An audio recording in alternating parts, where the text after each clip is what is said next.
할렐루야. 아멘. 이제는 봄의 느낌이 물씬 풍깁니다. 그래서 우리가 이렇게 좋은 계절에 하나님께 감사하면서 더욱더 활기차게 주님의 일꾼으로 살아가기를 다짐하면서 오늘 말씀을 나누자.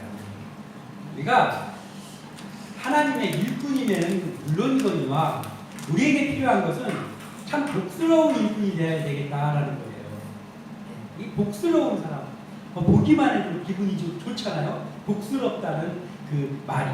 그래서 복스러운 일꾼으로 우리가 서기를 다짐하면서 그러한 마음으로 오늘 함께 말씀을 나누고자 합니다. 우리가 살다 보면은 진국이라는 말을 가끔 쓰게 됩니다. 진국. 근데 이 원래 진국이라는 말은 그 뼈를 사고를 갖다가 잘 우려가지고 뽀얀 국물을 잘 냈다든지 아니면 어떤 국을 끓일 때 그 베이스로 쓰는 국물을 잘 우려냈을 때 그걸 보면서 야 완전히 진국이라고 그렇게 말을 하죠. 근데 이게 사람에게도 좀 쓰입니다. 그래서 우리가 사람을 보면서 가끔 이런 말을 하잖아요. 아이 그 사람 참 진국이야. 그 사람 진국입니다. 이렇게 말하잖아요. 그러니까 이 사람을 진국이라고 표현할 때는 그 사람이 믿음직스럽죠. 그 사람이 참 믿음직스럽다라고 할 때 그 사람 참 진국입니다. 그리고 알면 할수록 괜찮은 사람, 알면 할수록 괜찮은 사람. 그리고 변함이 없는 사람. 이 사람은 언제 봐도 변함이 없어요. 그런 사람들 믿음직스럽고 알면 할수록 괜찮고 그리고 변함이 없는 사람. 이런 사람을 일컬어서 그 사람 참 진국입니다. 이렇게 표현을 하죠. 자 그렇다면 진국은 대충 한 30분 끓여가지고 진국이 될 수 없잖아요. 진국은 최하 7, 8시간, 10시간 이상 끓입니다. 그래야 진국이 되는 거예요. 오래 끓일수록 진국이 되죠. 이와 마찬가지로 그 사람 참 진국입니다 라고 표현할 수 있는 사람은 그저 한 몇 개월 사귀어보고 한 1년 사귀어보고 나올 수 있는 말은 아닙니다. 그 사람 진국입니다 라는 말은 오래 시간이 지났을 때 그 진가가 발휘되어지고 오래 지났고 그 사람을 치러본 다음에 나오는 말이 그 사람이 진국입니다 라는 말이 나옵니다. 여기에 보이는 우리 한 사람 한 사람이 우리의 삶의 현장에서 또 우리를 대하는 사람들 가운데에서 진국이라는 소리를 듣기를 소원합니다.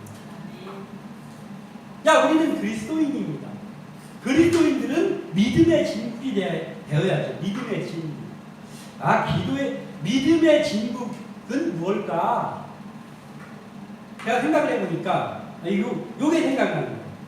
화려하지 않아도 정결하게 사는 삶. 가진 것이 적어도 감사하며 사는 삶. 이런 삶을 사는 사람이라면 나 참 믿음의 진국이다 라고 할 수 있겠구나. 이게 사실 찬양 우리가 가끔 우리 교회에서 부르죠. 행복이라는 찬양의 첫 가사입니다. 화려하지 않아도 정결하게 사는 삶. 가진 것이 적어도 감사하며 사는 삶. 이러한 삶을 여러분 우리가 살면서 내가 화려해지지 않는데 정결하게 사는 사람이 의외로 적습니다. 어떻게 해서든지 내가 화려한 삶으로 가기 위해서 온갖 수단과 방법을 동원합니다. 그게 비단 신앙이 없는 사람들 뿐이냐, 신앙이 있는 사람들도 그렇게 많이 합니다. 내가 화려해지기 위해서 정결하게 살지 않는 삶이 너무나 많아요. 그래서 화려하지 않아도 정결하게 사는 삶은 고귀한 삶입니다. 또 가진 것이 적어도 감사하며 사는 삶, 이 쉽습니까? 아쉬워요. 예? 가진 것이 적으면 이거 어떡하지? 막 고민하고 불평 늘어놓고 때에 따라서는 하나님도 혼내는 거예요. 그게 아닙니까? 그런데 가진 것이 적어도 감사하며 사는 삶, 이 정말 믿음의 진국이 아닙니까? 이러한 삶을 사는 것, 이것이 우리가 살아야 될 삶입니다. 성경 속에는 많은 사람들이 나오잖아요. 하나님의 쓰임받은 많은 사람들이 나옵니다. 그 중에 보면은 참 유명하고 걸출하고 그리고 크게 위대하게 쓰였던 인물들이 참 많습니다. 그렇지만 반면에 쓰여진 사람들 중에서는 지금 방금 이야기한 것처럼 화려하지도 않고 크지도 않고 이런 사람들인데 심지어는 이름도 나와 있지 않아요. 그런 사람들인데 참 복스러운 일꾼이다라고 볼 수밖에 없고 표현할 수밖에 없는 사람들이 또 있습니다. 대표적인 인물이 누구입니까?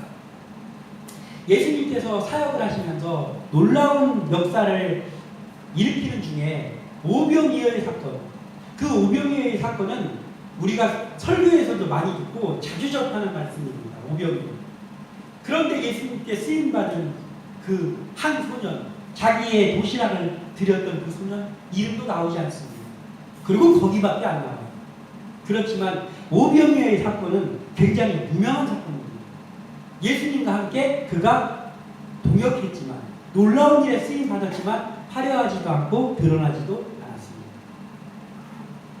이러한 사람이 있죠. 또 예수님께서 사역을 시작하면서 첫 번째로 예수님의 존재를 드러냈던 게 가나의 혼인잔치에서 물이 포도주가 된 사건이잖아요.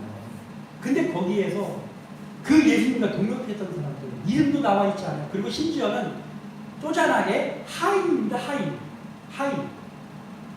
하인인데 그들이 예수님의 30살밖에 안 먹은 애송이 총각이 시킨 그 일을 성령께서 역사하셔가지고 최선을 다해서 항아리에 아구까지 물을 채웁니다. 근데 그들은 영광을 받은 것도 아니고 화려하지도 않고 이름도 나와 있지 않습니다. 그런데 예수님께서 첫 번째 일으킨 이적에 같이 동역한 사람들, 이런 사람들 참 복스러운 일꾼들입니다.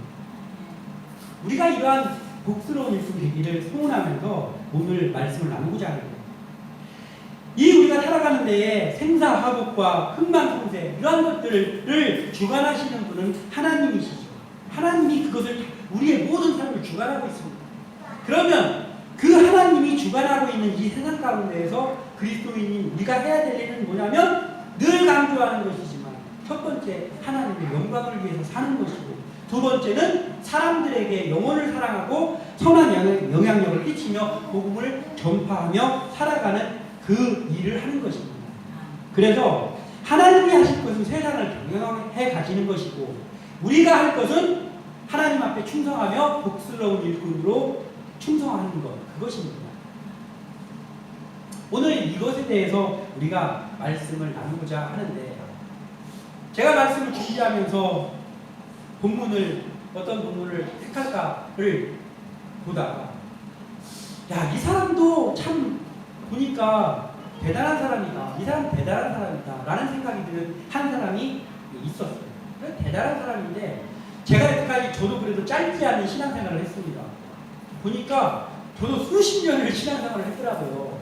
설교는 또 얼마나 많이 들었습니까? 제가 주일학교 1979년부터 설교를 들었는데 얼마나 많은 설교를 들었습니까?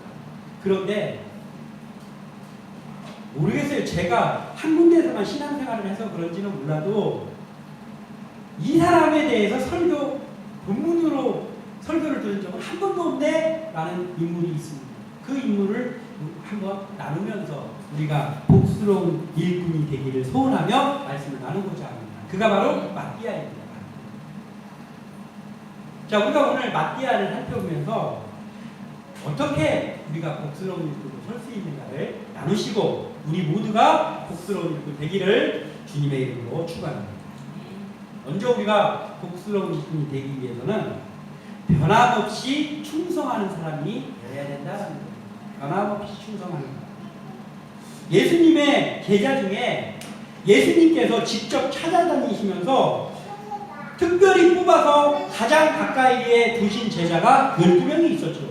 예수님의 12제자입니다. 그렇지만 예수님의 사역 가운데에 12제자만 있었던 건 아니에요.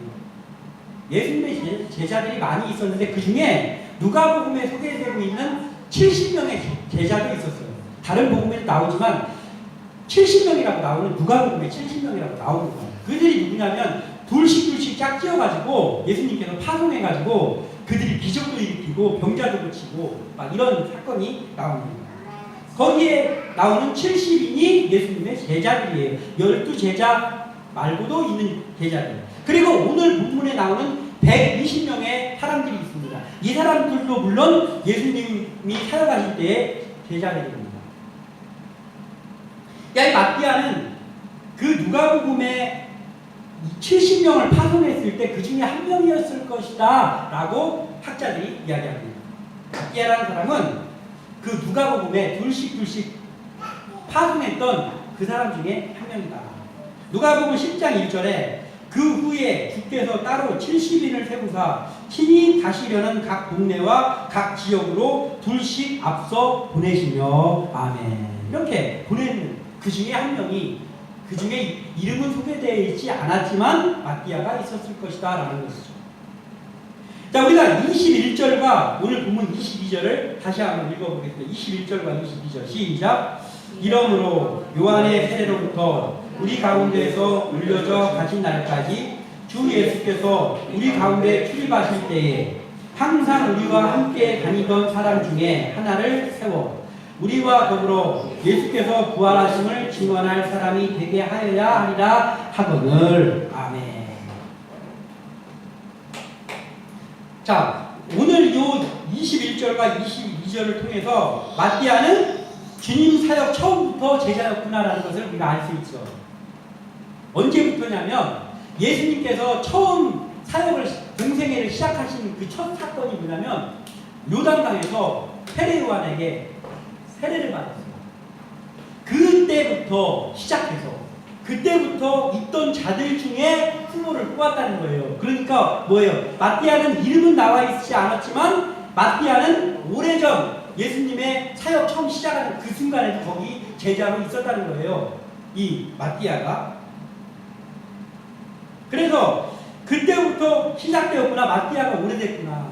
그런데 지금 예수님이 십자가의 사건도 지나가고 부활하셨고 승천까지 하셨어요. 예수님이 이제 하늘로 가셨어요. 그런데 지금도 변함없이 마띠아는 이 120명 중에 속해서 전혀 기도에 힘쓰기 위하여서 여기 있습니다. 변함이 없어요.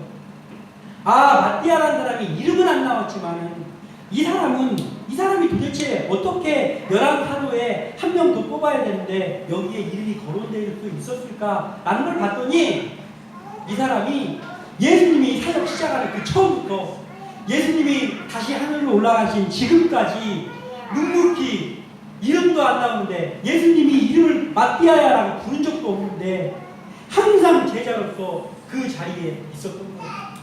우리가 마띠아와 같은 모습을 가져야 되지 않습니까? 항상 변함없이 그리고 충성스럽게 이름이 드러나던 화려하든 안 하든 상관없이 그는 우리가 알 수 있는 것은 오늘 본문을 통해서 그는 예수님이 사역을 시작하는 그 순간부터 지금까지 있었고 지금까지 이 자리에 있구나 라는 것을 알게 되는 거예요. 우리의 모습이 예수님을 만난 그리스도인이라고 하면 우리가 누가 뭐라고 하든 누가 우리를 알아주던 이름이 불리던 화려하던 초라하던 상관없이 이 마띠아처럼 줄기차게 예수님을 따라다녀야 된다. 그게 제자입니다. 조금 그런 것 같고 그럴싸한 것 같고 할 때는 했다가 내 이름이 별로 드러나지 않은 것, 화려하지 않은 것 같을 때는 쏙 빠져 미꾸라지처럼 빠져 돌아갔다가 하면은 안 된단 말이에요. 이 마띠아는 변함없이 충성하는 사람의 본보기를 보입니다. 그래서 진정한 복스러운 분이다 라고 표현을 할 수 있습니다. 그리스도인의 모습은 주님의 영광을 드러내는 일을 위해서 변함없이 충성하는 모습이어야 된다. 마띠아가 보여줍니다. 22절에 아까 우리가 읽은 22절에 처음 이렇게 시작하고 있습니다. 항상 우리와 함께 다니던 사람 중에 항상 우리와 여기서 지금 항상 우리와 함께 다니는 사람 중에라고 말했던 사람이 누구냐면은 그 12명의 핵심 제자들이 이 말을 한 거예요. 우리하고 처음부터 우리하고 계속 다녔던 사람 중에 우리가 뽑읍시다 라고 이야기하는 거예요. 그 마띠아가 그런 사람이다. 우리도 그런 사람이 되길 소원합니다. 우리가 주님의 이름으로 부름받았으니 우리는 항상 주님 위에서 일하는 중에 있었다라는 말을 듣는 그런 사람이길 소원합니다. 사람이 자기 존재가 드러내는 일에는 엄청 열심히 합니다. 심지어는 자기 존재가 드러나는 일이 아니고 자기 존재가 드러나게 하기 위해서 엄청나게 노력합니다. 예? 윗사람 막 보나 안 보나 그거 해가지고 윗사람이 이렇게 창으로 이렇게 쳐다보고 있는 것 같으면 막 갑자기 가가지고 막 삽들고 막 일하고 이런 일들이 얼마나 많습니까? 우리 살아가는 중에. 예? 그런데 윗사람이 어디 갔어? 없어. 그러면은 바로 삼겹고 바로 가가지고 하면서 명땡이 피고 이런 사람들 그런 사람들이 안 믿는 사람들의 일입니까? 아유 교회에서 얼마나 많은데요. 교회에서 그런 일이. 그렇습니다. 우리의 모습이 만약 그런 사람이라면 우리는 복스러운 일꾼이 아니지. 우리가 이런 곳에서 알 수 있는 건 뭐냐면 이런 거예요. 그런 일들을 저지른다고 하면 그건 뭐예요? 하나님을 의식하지 않는다는 거예요. 사람을 의식하며 사는 거예요. 사람을 속이는 것은 사람을 의식하되 하나님이 보고 있다는 걸 망각하고 사는 거예요. 그 사람 별거 아닙니다. 아무리 어떤 위치에 있을지 몰라도 그 사람은 하나님이 볼 때 복스러운 일꾼도 아니고 그렇게 대수로운 일도 아닙니다. 이름이 드러나지 않더라도 이 마띠아처럼 변함없이 그 자리에서 묵묵히 충성스럽게 일하는 그 사람이 복스러운 일꾼이요 하나님이 눈여겨보는 사람이요 그리고 우리가 본받아야 될 사람임을 우리는 알아야 됩니다. 마띠아는 변함없이 충성하는 신실함으로 그가 된 게 뭐예요? 성경에서 말하는 나중된 자였는데 먼저 된 자가 되었어요. 마띠아는 나중된 자였는데 먼저 된 자가 되었습니다. 왜? 12제자도 아니었어요. 사복음서에는 마띠아 이름도 나온 적도 없어요. 그리고 심지어는 오늘 나오는 이 본문 말고는 마띠아의 이름이 어디에도 없습니다. 그런데 중요한 게 있어요. 짧게 나오지만 마띠아가 누구예요? 예수님이 12제자가 되었다니까. 예수님이 12제자가 됐어요. 먼저 나중된 자인데 먼저가 됐다.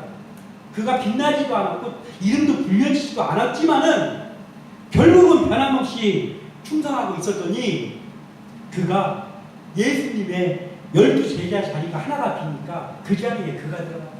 하나님도 허락 안 하면 그 자리에 들어갑니까? 못 들어갑니다. 나중된 자로서 먼저 된 자의 표본이 되었어요. 마띠아가. 또 뭡니까? 타인의 귀한 직분을 취하는 복스러운 일꾼이 되어서 타인의 여기 위에 보면은 오늘 본문에 있지는 않았지만은 이 위에 보면은 가룟 유다가 멸망당했잖아요. 그러면서 20절에 시편에 기록하였으되 그의 거처를 황폐하게 하시며 거기 거하는 자가 없게 하소서 하였고 또 일렀으되 그의 직분을 타인이 취하게 하소서. 아멘. 그 직분을 타인이 취했는데 그 타인이 누구예요? 마띠아예요. 여기서 말하는 악인이 그 직분을 빼앗긴 악인이 가룟 유다이고 그 직분을 타인이 취하게 하는데 왜 타인이 취하냐? 하나님께서 누군가에게 다른 사람에게 주셔야 되잖아요. 다른 사람에게. 한 달란트 받았다가 게으른 사람에게도 쫓아내면서 그 한 달란트를 저 5달란트 받은 자에게 줘가지고 그런데 쫓았잖아요. 이 사람은 더 일거리를 주고. 이 타인의 직분을 취한 자 아무한테나 주는 게 아니죠. 변함없이 충성했던 사람 이름이 나지도 않는데 그랬더니 묵묵히 자기 일을 하고 있었더니 하나님께서 얘야 니가 해라 그러면서 마띠아에게 12제자 되게 하시는 거예요. 그래서 우리가 복스러운 일꾼 되기 위해서는 언제나 변함없이 충성하는 모습이 있어야 된다는 거예요. 시편 109편 8절에 그의 연수를 짧게 하시며 그의 직분을 타인이 빼앗게 하시며 아멘 이런 말씀이 있어요. 그의 연수를 짧게 하는 건 뭐냐면 악하게 요런 하는 사람의 연수를 짧게 하신다. 그리고 그의 직분을 타인이 빼앗게 하시는데 누구한테 그 타인이 누구냐면 의인에게 주신다는 거예요. 악인의 걸 뺏어서 의인에게 주신다는 거예요. 그러니까 너 의인은 같이 휩쓸려 다니지 말고 그런 거에 치중해가지고 이리 갔다 저리 갔다 하지 말고 묵묵히 이 자리에 있어라고 하나님께서 말씀하시는 거예요. 가룟 유다는 먼저 중심에 서 있던 사람들이 있잖아요. 이 사람은 그냥 중심이 아니에요. 가룟 유다가 맡은 직분이 뭐예요? 지금으로 말하면 회개를 맡았어요. 회개. 말하자면 감투를 썼다고. 예수님의 제자 12명 중에서도 회개였다고. 네? 감투. 그걸 썼어요. 쓴 사람이에요. 먼저 된 자 중에 먼저 된 자입니다. 중심에 서 있었어요. 그런데 욕심으로 인해서 스승을 팔아먹었는데 그 스승을 팔아먹은 게 알고 보니까 메시아를 팔아먹었어요. 멸망했습니다. 그리고 드디어 그 한 자리를 채워야 되는데 그 한 자리를 하나님께서 채우게 하신 그 사람이 마띠아란 말이에요. 이름도 불려지지도 않은 거예요. 마띠아. 하나님이 얼마나 눈여겨봤을까요, 그 사람. 우리가 이러한 사람 되어야 됩니다. 그게 복스러운 일꾼입니다. 이 마띠아를 보면서 생각나는 게 대기만성이다라는 말이 생각나요. 대기만성. 뭐예요? 느리지만 충성스럽게 했더니 마띠아가 맨 마지막에 12제자가 됐는데, 제가 조금 이따가 말씀드리겠지만 마띠아는 다른 제자들과 다릅니다. 우리는 이러한 사람들 되기를 소원합니다. 두 번째로 복스러운 일꾼, 동역자에게 인정을 받는 사람이 돼야 됩니다. 먼저 우리가 하나님께 인정받아야 되지만 동역자에게 인정받는 사람이 되어야 된다는 거예요. 동역자에게 인정받는 사람. 동역자에게 인정을 못 받는데 무슨 복스러운 일꾼이 될 수 있습니다. 23절 제가 읽어드리겠습니다. 그들이 두 사람을 내세우니 하나는 바사바라고도 하고 별명은 유수도라고도 하는 요셉이요, 하나는 마띠아라. 23절을 보면은 마띠아가 12제자를 비롯한 거기 모인 제자들에게 인정받는 일꾼이었구나 라는 걸 알 수 있어요. 이 사람들을 이 사람들이 지금 여기서 표현할 때 마띠아하고 바사바 둘 중에 한 명을 뽑으려고 두 명을 내세웠다 했잖아요. 이 하나님이 내세웠습니까? 이 사람을? 아니잖아요. 여기 뭐라고 써있어요? 그들이 두 사람을 내세웠습니다. 그들이 누구예요? 여기 모인 120명의 예수님의 제자들이 두 사람을 후보로 내세웠다. 뭐예요? 동역자들이 이 두 사람을 인정했다. 그 마띠아, 그 마띠아. 네? 그러니까 마띠아는 동역자들에게 인정받았어요. 예수님의 12제자들 동역자들에게 인정받은 사람들입니까? 아니잖아요. 예수님이 일방적으로 나를 따르라, 내가 너를 사랑하는 거 누가 되게 하리라, 이렇게 갖고 제자 됐잖아요. 예수님이 컨택했잖아요.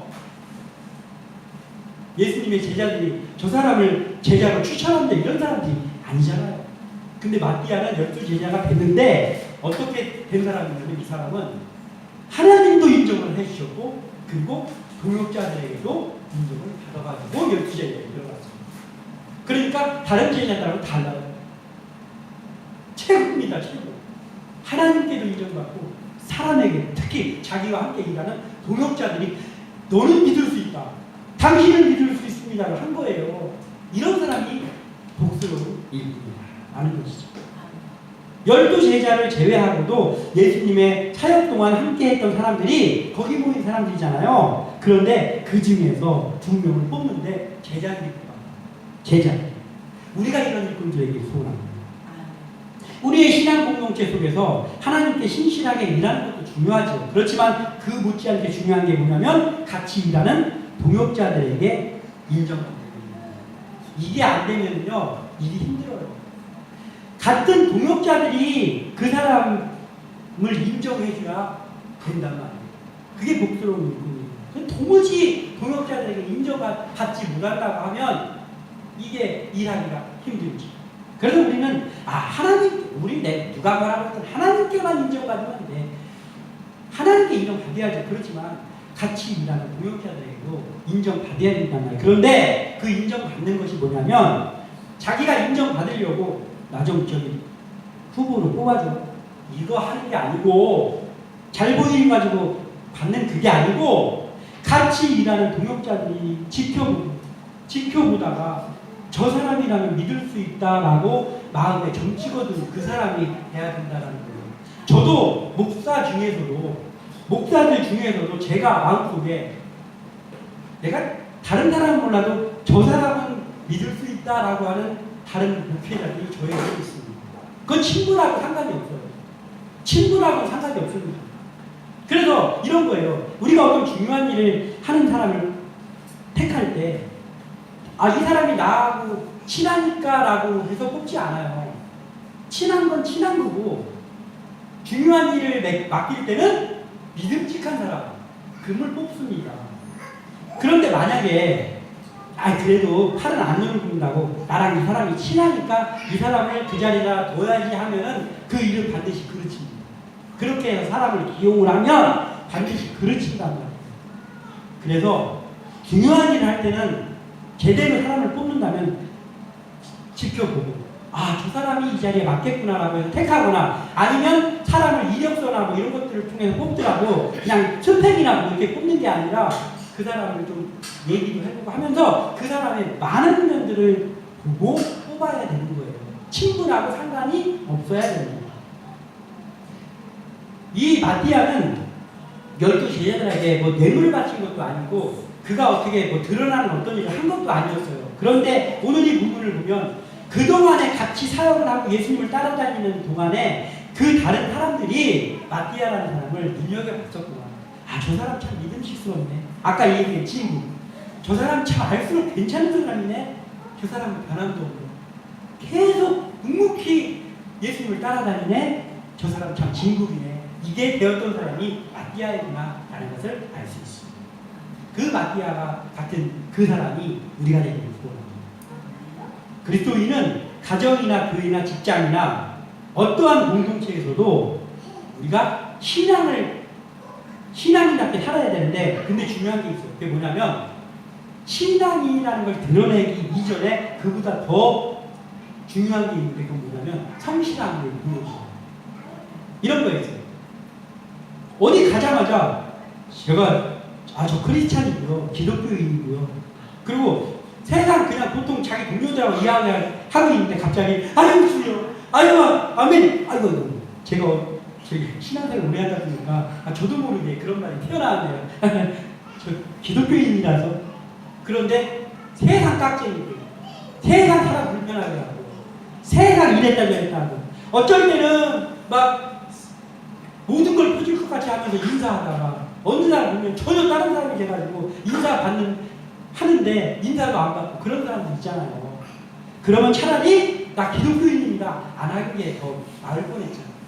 그래서 우리가 알아야 될 건 뭐냐면, 동역자들에게 인정받는 복스러운 사람이 되려면요, 우리가 그리스도인이라고 할지라도 나 그리스도인입니다를 드러내기 이전에 먼저 성실함으로 그일이 봐서 저 사람 참 성실한데, 저 사람 참 괜찮은데 라고 했다가 어느 순간에 보니까 그 사람이 알고 보니까 집이 그리스도인이었어요? 기독교인이었어요? 예, 제가 교회 집사입니다. 어쩐지 성실하더라고요. 이렇게 돼야 된단 말이에요. 이 순서가. 자기가 먼저 다 얘기해놓고 오히려 예수님 욕먹이는 게 아니고, 자기하고 일하는 그 동역자들이 그를 인정할 수밖에 없어. 성실함으로 그 자리에 서 있고, 그러다가 동역자들에게 인정받는 그 사람이 되어야 된다. 그게 진짜로 우리가 서 있어야 될 자리입니다. 우리가 그러한 사람이 되기를 소원합니다. 잠언 27장 2절에 타인이 너를 칭찬하게 하고 네 입으로는 하지만요, 외인이 너를 칭찬하게 하고 내 입술로는 하지 말지니라. 아멘. 이렇게 써놨는데 참 안 지키는 것 같아요. 안 지키는 것 같아요. 자기를 존재가 만들어낼까봐 자꾸 부각시키려고 해요. 그리고 좀 더 뭔가를 차지하려고. 예수 안 믿는 사람이 그러면 당연한 겁니다. 그러나 예수 믿는 그리스도인들도 그렇게 한다라고 하면 이건 복스러운 일이라고 볼 수가 없죠. 그래서 우리는 우리 교회 안에서 우리가 주의종들로 또 성도들로 서 있는 우리와 함께 일하는 동역자들에게 자연스럽게 칭찬받고 자연스럽게 인정받는 한 사람 한 사람 되기를 소원합니다. 그리고 우리가 또 다른 우리의 사역지가 있잖아요. 그 사역지에서 우리의 입으로 내가 이런 사람이고 그게 아니고 우리의 입이 아닌 타인의 입으로부터 칭찬받을 수 있는 그러한 진정한 복스러운 일꾼들이 되기를 부탁드립니다. 마지막으로 한 가지 더 볼 것은, 자, 이제 변함없이 서 있고 충성스럽고 그리고 같이 일하는 동역자에게도 인정받는 사람이 되었습니다. 그리고 가장 중요한 건 하나님이 인정하는 사람, 이게 복스러운 일꾼입니다. 다 인정하는데 하나님이 인정하지 않으면 소용없죠. 다 인정하는데 하나님이 인정을 안 하면 소용없잖아요. 그 우리는 하나님께 인정받는 일이 돼야 된다라는 것이죠. 구약 성경에는 제비를 뽑는 모습이 여러 번 나옵니다. 제비를 뽑는 중요한 일을 특히나 결정할 때 그때는 사용한 방법이 성경의 방법이 제비 뽑기였고 하나님이 인정하는 방법입니다. 제비. 자, 가나안을 정복하고 땅을 분배해야 되잖아요. 12지파에게 매우 중요한 일이 아닙니까? 이 땅을 분배하는 일을 할 때 그때 제비 뽑기를 했어요. 지파별로 나와서 제비를 뽑아서 땅을 분배합니다. 민수기 26장 55절에 오직 그 땅을 제비 뽑아 나누어 그들의 조상 지파의 이름을 따라 얻게 할지니라. 아멘. 하나님께서 인정한 방법이에요. 하나님께서 모세를 통해서 인정한 방법이에요. 제비를 뽑아서 나누는 거예요. 잠언 18장 18절에 제비 뽑는 것은 다툼을 그치게 하여 강한 자 사이에 해결하게 하느니라. 아멘. 이게 뭐냐면 이런 거예요. 제비를 뽑는다는 것은 누구의 여건을 더 봐주고 누가 청탁하고 이런 게 아니잖아요. 공평하게 뽑아가지고 나온 사람이 되는 거예요. 그래서 하나님이 이 방법을 우리에게 주셨고 그리고 그것을 하는 거예요. 공평한 방법입니다. 제비 뽑는 방법. 오늘 마띠아가 사람들이 일단 청구했어요. 자기가 같이 일했던 그 120명의 제자들이 이 두 사람을 내세웠어요. 동역자에게 인정받았습니다. 그리고 제비를 뽑습니다. 하나님의 방법이 제비 뽑습니다. 공평한 방법, 제비를 뽑았어요. 그래서 마띠아가 뽑혔습니다. 자, 선한 사람만 뽑는 게 아니고 제비 뽑기를 보면 죄인을 선별할 때도 제비를 뽑았어요. 대표적인 것이 그 여리고성을 무너뜨렸을 때 아간이 취하지 말아야 될 물건을 도둑질했잖아요. 그때도 그 죄인을 색출할 때 아간을 제비 뽑아가지고 뽑고 뽑았더니 아간이 뽑혔어요. 사실은 알고 보면 하나님이 아간이 뽑히게 개입하신 거예요. 아간이 그래서 뽑힌 거예요. 제비를 뽑았는데 엉뚱한 사람이 뽑혔고 죄를 안 지은 엉뚱한 사람이 뽑히면 어떻게 되겠습니까? 그가 죽임당하면 안 되잖아요. 그러니까 제비를 하나님께서 인정하시고 제비 뽑기 할 때는 그 속에 하나님이 함께 계신다. 그래서 제비가 하나님이 뽑아주는 거예요, 사실은. 그러니까 아간이 뽑혔으니까. 그러니까 선한 일이나 악인을 뽑는 일이나 하나님께서 인정한 방법이 제비를 뽑는 일이었어요. 오늘 예수님의 12 제자 중에 한 자리를 뽑는 일도 사실은 그들이 내세운 다음에 그들이 뽑았을 때 마띠아가 뽑히게 한, 즉 마띠아를 선택한 분은 제비 뽑다가 우연히 나온 게 아니고 하나님께서 그를 택한 거예요. 마띠아. 그러니까 마띠아는 하나님께도 인정받고 제자들이 또 그 2명을 내세울 때 그 2명 안에 들어갔다는 거예요. 완벽해. 하나님께 인정받고 사람에게 인정받고. 그 전에 있었던 12 제자보다 조건을 더 갖췄어요. 12 제자는 예수님이 뽑으셨어요. 제자들이 뽑은 건 아니죠. 그런데 마띠아는 제자들도 하나님도 오케이 하신 거예요. 이게 바로 복스러운 일꾼입니다. 복스러운 일꾼. 동역자들에게 인정받은 바사바와 마띠아 중에 마띠아가 뽑혔어요. 성경에 등장하는 제비 뽑기는 중요한 일을 결정할 때였고 그 일 속에 하나님의 섭리가 있었단 말이에요. 잠언 16장 33절에 제비는 사람이 뽑으나 모든 일을 작정하시기는 여호와께 있느니라. 아멘. 뭐예요? 사람이 제비 뽑으나 하나님이 뽑아주신다는 거예요. 우리가 하나님 앞에 일할 때 사람들에게 성실한 사람, 충성스러운 사람으로 인정받고 묵묵히 하나님의 일을 할 때 누가 알아주든 안 알아주든 내 자리가 높든 더 말단이든 충성할 때 하나님께도 인정받고 사람들에게도 인정받는 마띠아 같은 인물이 될 필요가 있습니다. 마띠아는 12 제자 중에 들어간 제자는 아니었죠, 처음에는. 그렇지만 동역자들에게 인정받고 충성스러운 일꾼이요. 하나님도 인정하시고 제비 뽑기에도 뽑히고 이러한 일꾼이 되었습니다. 즉 복스러운 일꾼이 되었습니다. 우리 함께라는 교회 지금 화려하지도 않고 결혼하지도 않은 교회입니다. 별로 특별할 것도 없는 사람들이 모여서 예배하고 있습니다.